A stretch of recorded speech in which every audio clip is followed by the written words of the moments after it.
Skylar Neese was a straight-A student, a 10th grader at University High School in Star City, West Virginia. Skylar was a really good kid, she really was. Skylar had a smile that could light up a room. 16-year-old Skylar Neese met her best friend Sheila Eddy when they were 8 years old and became best friends.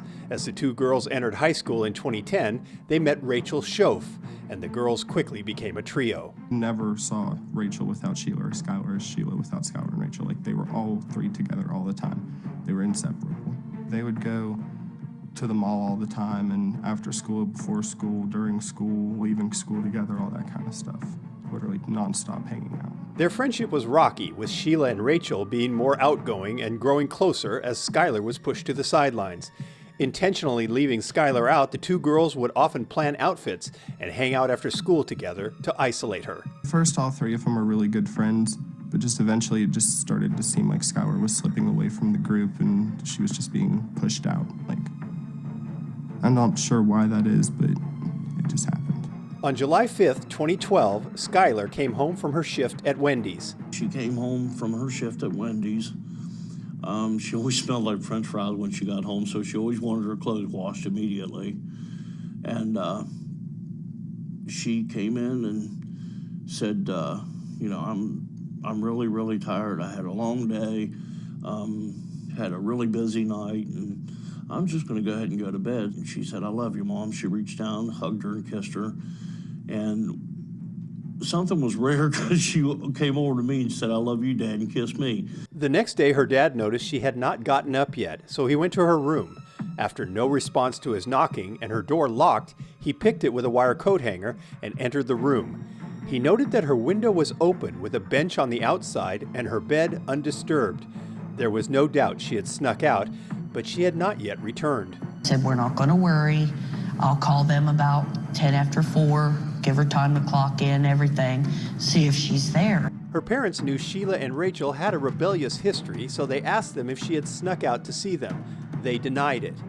Sheila caved a few hours later, admitting that they had in fact picked her up, but had dropped her off down the street from her house at around midnight. No one had seen her since. Skylar worked at Wendy's in 2012, and not a few months after that, she got me a job there. And it was the day after she had went missing.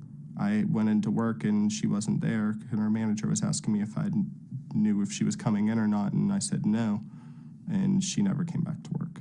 At 4 p.m., her parents decided it was time to get the police involved. I have a daughter that's 16 years old. Apparently she snuck out of her room last night and she hasn't been seen since. None of her friends can get a hold of her. I can't find her. Hey, what's her name? Skylar Neese. The police looked at the CCTV footage of Skylar's apartment complex, specifically one pointed at her bedroom window. Video showed her sneaking out of her room, leaving her window cracked open as she walked down the street and into Sheila's car. This tape would later hinder the investigation because Skylar left on her own accord and could not qualify for an Amber Alert. The Neese family later tried to appeal this, but they were told that Skylar had to be proven to be in danger. First impression was it could be a runaway. There are kids that run away all the time. The first time I had a serious fear that she wasn't actually coming back was whenever our junior year started up at UHS. Because Skylar was such a straight-A student and such a genius and brilliant person, she wouldn't have missed school for anything. Without much help from investigators, the search party went on, with the charge being led by Skylar's parents and Sheila Eddy, with Rachel being away at summer camp. It's the most helpless feeling in the world. It really is.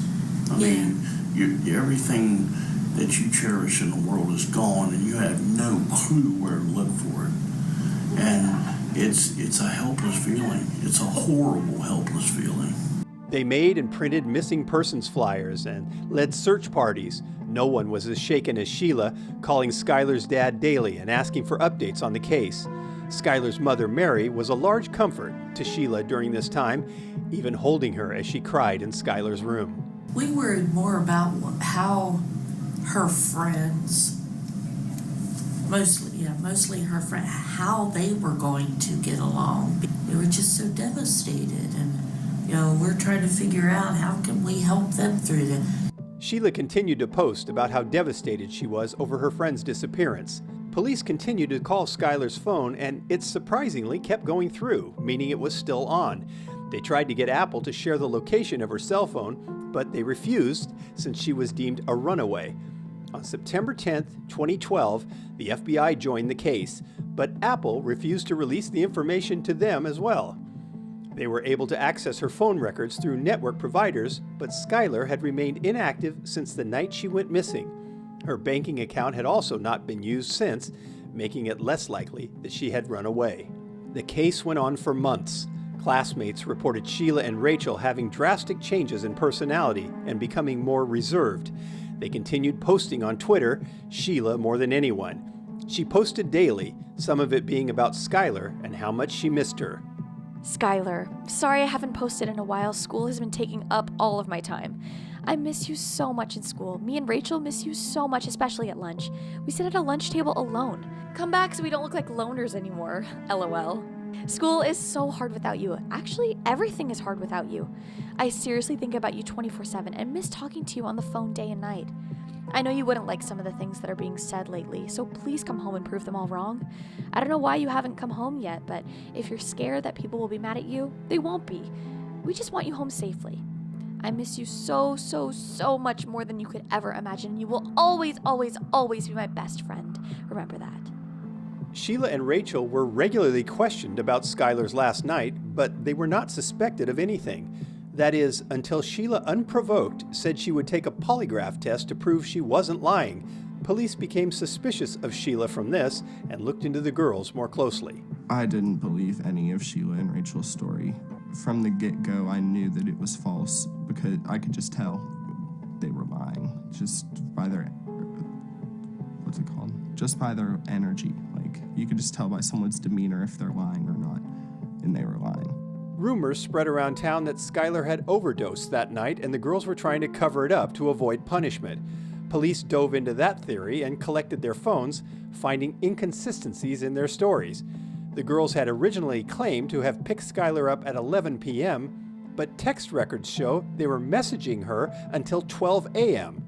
Police went back to the CCTV footage and found that she had left at midnight.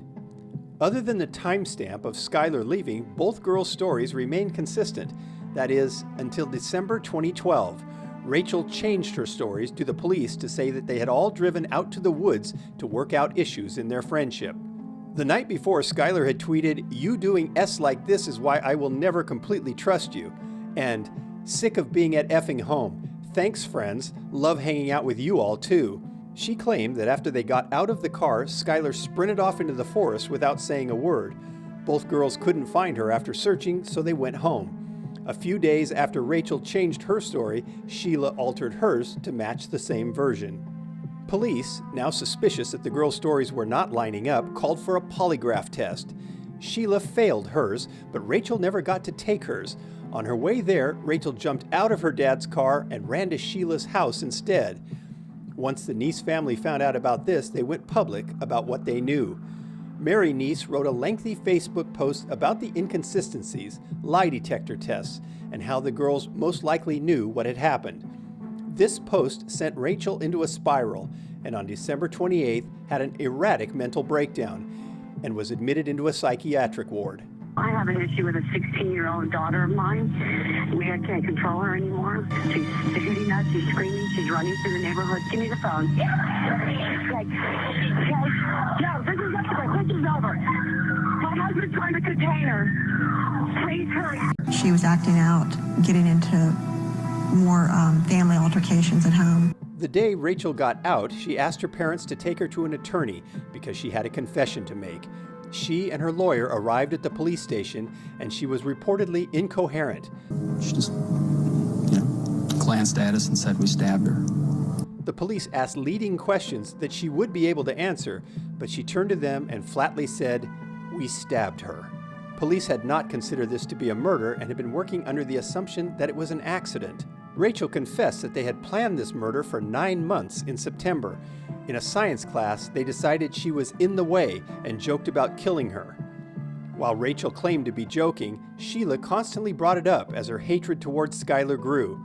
In the spring, they started doing research on how they could go about it, and Sheila had Googled multiple methods on disposing of a body. They asked classmates about how they would do it, and even Skylar Neese herself. The two girls decided summer break would be the best time to carry the plan out, since they believed it would die down as school started. Earlier that day, Skylar went missing. Both girls met up and created a serial killer kit, as Rachel called it. They put towels, bleach, cleaning cloths, paper towels, a shovel, and a change of clothes for both of them. Before they left that night to pick up Skylar, both girls picked the largest kitchen knife they owned and put it in their bags. They texted Skylar, letting her know that they were there to pick her up, and slipped their knives up their sleeves to have on hand. They told Skylar they were going to hang out and smoke weed in a spot they had been to often as they patched things up. They drove to a forest in Pennsylvania and got out of the car to go to their normal spot. Sheila lied about leaving a lighter in the car as the signal, and as the three of them walked up, they gave each other a look. They counted to 3 and started to stab her repeatedly in the back. She put up a fight and grabbed one of the knives to use as self-defense. She tried to run, but they overpowered her and got her down on the ground. Rachel claimed that Skylar tried to speak but couldn't get the words out. As she died, she only said one word over and over: why? Skylar had managed to cut Rachel on the leg and she stumbled back, but Sheila kept stabbing her. Rachel told police that Sheila started stabbing her neck until she eventually stopped. They stood back and watched her bleed out a slow death as she made gurgling noises. In total, they had stabbed her over 50 times. Once they knew she was dead, they got their kit from the car, but their plan had an issue. The ground was too hard to dig, so they weren't able to bury her like they'd planned. They ended up dragging her body and covering her with leaves and branches. The girls washed themselves off, changed clothes, and left Skylar to decay. After Rachel was done with her confession, police had only one question: why? She would not give us any specific details other than they just didn't like her. And then when I asked her, what do you mean you didn't like her? Clarify that. She said, oh, nothing, we just didn't like her. They drove Rachel to the forest to find where she had left Skylar, but a recent snowstorm made it unrecognizable to her. They had to wait until it had melted before they eventually found the girl's remains on January 16, 2013. Her skeleton matched Rachel's story, and it was confirmed to be Skylar. Sheila was maintaining her innocence, but was catching on that people had figured them out. When news broke that Skylar's remains had been found, Sheila tweeted, "Rest easy, Skylar. You'll always be my best friend. I miss you more than you could ever know. And worst day of my whole life." When we first got word, we weren't allowed to even let on that we knew. So yeah, it was kind of a... We even talked about it. Yeah, and it was kind of a we knew, but do we believe it? Yeah, it was a yo-yo. Police went back to the girls' Twitter accounts, finding cryptic posts referencing the murder that they had not understood before. On November 5th, Sheila had posted, "No one on this earth can handle me and Rachel. If you think you can, you're wrong." And on April 1st, tweeted, "We really did go on 3." The police got a search warrant for Sheila's house and vehicle and found traces of Skylar's blood in her car. The real motive was later found during the police's search of Skylar's room, specifically in her diary. She had written entries revealing that Sheila and Rachel were more than friends and had, quote, tried everything that two girls could try together, end quote. The two girls had been in a secret relationship and would do explicit things with Skylar in the room. There had been a previous incident where Skylar had taken a picture with them in the background, and Rachel was furious. Her parents were extremely religious, and both girls could not risk this picture getting out. Police think this was a trigger for them to execute their plan, believing if they stopped being friends with her, she might expose them. On May 1st, 2013, Sheila Eddy was arrested for the murder of Skylar Neese while out in public with her mom. When I learned that Rachel and Sheila had been arrested, I was happy. I was relieved for the most part. But at the same time, I was like, oh, now there's going to be trials. Now there's going to be this until we get the justice that Skylar deserves. Word spread quickly and got back to Rachel. Not wanting the same public attention, she turned herself in. Once arrested, classmates of the girls came forward and claimed to have heard Rachel and Sheila talking about disposing of a body and how they would do it. I don't know. I always had the weirdest vibe about her. Like, Like, ever since I can remember, I just didn't like her. A teacher had also heard one of these conversations and had taken it to the police. At the time, another body had been found in Star City, so they didn't think much of it. At Rachel's trial, she was offered a plea deal for confessing and leading investigators to the body. She pleaded guilty to second-degree murder. I'm so sorry. I don't know if there's a proper way to make this apology, because there are not even words to describe the guilt and remorse that I feel each day for what I've done. The person that did that was not the real me, not the person I am, not what I'm made of, and not what I believe in. I don't think I ever thought this would actually happen. I became scared and caught up in something that I did not want to do. I never realized the gravity of my actions and how many people I've hurt. I hurt the Neese family and those who love Skylar. I hurt my parents and shamed my family. I hurt my extended family and all of my friends who loved me. I hurt my teachers and those who believed in me. I hurt my church family, my community, and those who trusted me. And I hurt my Lord and Savior, Jesus Christ. May God bring eternal peace to Skylar and the entire Neese family. Again, I'm so sorry, and I pray each day for everyone involved, and I pray each day for forgiveness. Skylar's father, Dave, made a personal statement as well, pleading with the judge to deny her the plea deal. Rachel Schoaf also murdered my daughter in cold blood. Skylar would not be where she was if it wasn't for Rachel Schoaf. You said yourself, Your Honor, this is first-degree murder. She should not give any leniency, and she can take her apologies and everything else and sit on them because that's about what they're worth to me and my wife. She has done nothing but make our lives a living hell since this day one. She did cooperate in the end because she knew that it was closing in on her, and yes, she would be caught. That's the only reason she feels remorse. She was sentenced to 30 years in prison with eligibility for parole after 10 years. Sheila Eddy's trial was next, and she was not offered a plea deal. Sheila had been smiling a few times during the trial and did not show remorse. She was found guilty of first-degree murder and sentenced to life in prison with a minimum of 15 years. In May 2013, West Virginia passed Skylar's Law, saying an Amber Alert can be issued for any missing child, regardless of the situation. We did a story a few days later, trying to help out, see if anybody knew where Skylar was. I'll direct this to both of you, but Dave ended that story pleading, just come home, baby. When you think back and those being kind of the first words, at least the community got to hear about your missing daughter and what you guys wanted. What do you think about? On a tear. I wish that's what it was. She had just run away and did come back. Yeah. The Neese family sued both the Eddy and Schoaf families for the wrongful death of their child and were awarded $5 million. This meaning that neither girl will be able to make money off of Skylar's murder. I mean, I know they're mentally ill. You have to be to do something like that. But even at that, there's still got to be some reason.